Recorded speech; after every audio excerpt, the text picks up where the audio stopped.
குழந்தை வரம் அருளும் கரும்பு தொட்டில் வழிபாடு. குழந்தை பாக்கியம் இல்லாத தம்பதிகள் தங்களுக்கு குழந்தை வரம் வேண்டி மனம் உருகி நிலைக்கோட்டை மாரியம்மன் வேண்டுதல் வைப்பார்கள். குழந்தை பாக்கியம் இல்லாத தம்பதிகள் தங்களுக்கு குழந்தை வரம் வேண்டி மனம் உருகி மாரியம்மனிடம் வேண்டுதல் வைப்பார்கள்.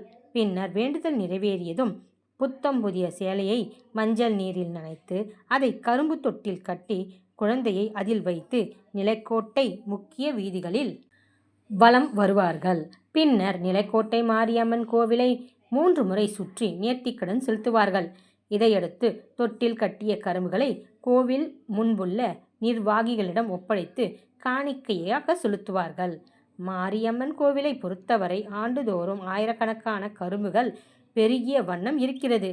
இது குறித்து கோவில் பூசாரி பக்தர்கள் கூறும்பொழுது, அம்மனின் அருளால் ஆண்டுதோறும் கரும்பு தொட்டில் குழந்தையை வைத்து நேர்த்திக்கடன் செலுத்தும் தம்பதிகளின் எண்ணிக்கை அதிகரித்து கொண்டே வருகிறது.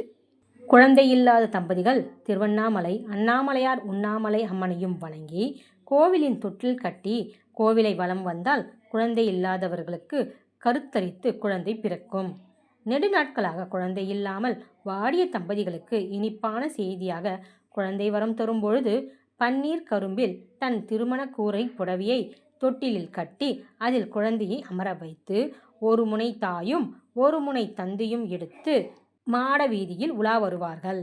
கரும்பின் ஒவ்வொரு கணுவிலும் துளிர் விட்டு அடுத்த கரும்பு உருவாகும். அதுபோல் வம்சம் விருத்தி அடைய கரும்பு தொட்டில் கட்டி வலம் வருவதாக வேண்டிக் கொண்டால் ஈசன் அருளால் நிச்சயம் குழந்தை பிறக்கும்.